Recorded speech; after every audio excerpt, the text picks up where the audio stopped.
Une chose qui est beaucoup nuisible pour nous les développeurs, c'est qu'on abandonne beaucoup de projets. Et vous pouvez me faire confiance, j'ai abandonné des dizaines et des dizaines de projets depuis mes 8 ans que j'ai commencé le développement web. Mais il y a 2 astuces que j'ai appris avec le temps qui m'aident à terminer plus de projets et plus avancer, ce qui me permet de me développer de manière plus consistante. C'est ça que je vais partager avec toi dans cette vidéo. Ne perdons pas plus de temps, let's get started.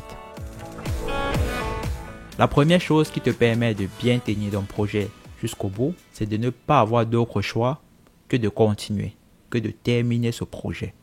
Et je vais bien illustrer ça avec la petite histoire que je vais vous raconter maintenant.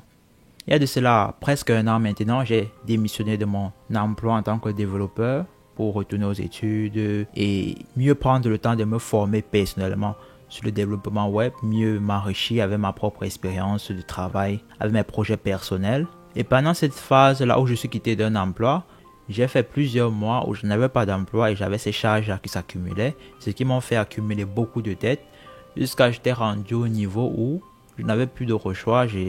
J'avais l'impression que j'allais quasiment suffoquer à cause de la quantité de dettes là. Je n'avais pas d'autre choix que de sortir et je n'ai jamais eu assez l'envie de faire quelque chose. Je n'ai jamais mis autant d'efforts que je faisais pour la recherche d'emploi à ce moment-là, pour chercher n'importe quoi qui allait faire assez de revenus pour couvrir au moins mes charges. Et ce que j'ai fait, c'est que j'ai commencé à postuler à des emplois tous les jours. Tous les jours, je postulais matin, midi, soir.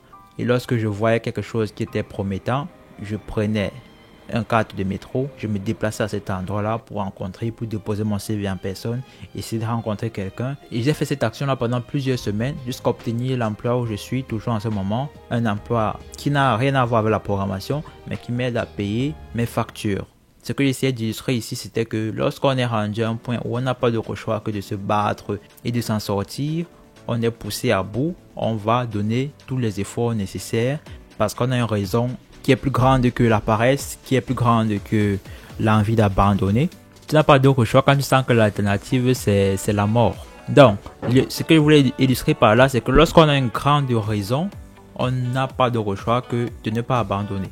Donc, lorsque tu prends un projet et que tu sais que ça va t'aider, soit pour ton portfolio personnel, ou bien pour acquérir certaines compétences, ou bien pour créer juste un logiciel parce que l'utilité de ça va t'aider toi-même, donne-toi donc une très bonne raison en arrière pour te motiver à ne pas abandonner ce projet-là. Une bonne raison, oui, mais tu dois te rappeler de ces raisons-là tous les jours.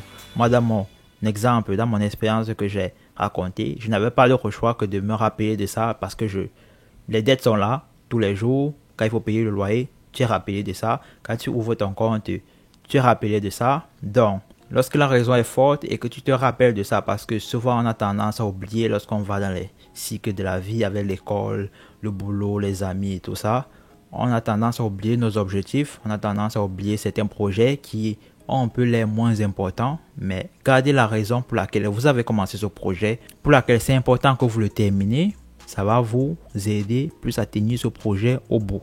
Ça, c'était pour la première astuce à comment arrêter d'abandonner des projets. Pour le deuxième, c'est une astuce plus de côté organisation. Ce que je fais maintenant pour me rappeler de ce que j'ai dit, c'est de définir un temps bien précis pour travailler sur ce projet-là. Définir le temps, ce que j'ai remarqué, ça se fait bien de 2 différentes manières.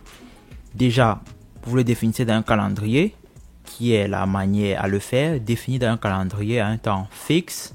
Mais maintenant, la deuxième manière, qui n'est pas vraiment une manière, mais plutôt quelque chose à garder à l'esprit lorsque vous voulez définir le temps que vous allez allouer pour travailler sur ce projet, c'est de le définir aux alentours de vos habitudes, de votre programme.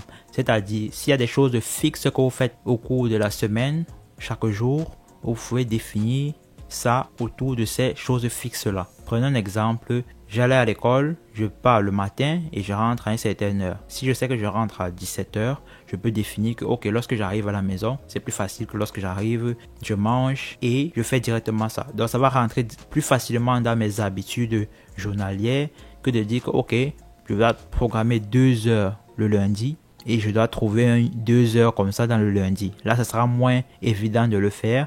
Pourtant, si vous l'intégrer autour d'une habitude, autour d'un programme qui est déjà fixe, là, c'est plus facile à l'intégrer. Ou vous pouvez même en parler à un proche pour vous rappeler, pour vous aider à travailler sur ce projet-là. Il y a d'autres astuces sur la chaîne pour t'aider en tant que développeur. Ici, j'essaie de partager mon expérience et mes connaissances pour aider les développeurs à bien commencer à devenir de meilleurs développeurs et moi aussi, par la même occasion. Donc, si ce genre de contenu t'intéresse, abonne-toi et on se voit à la prochaine vidéo.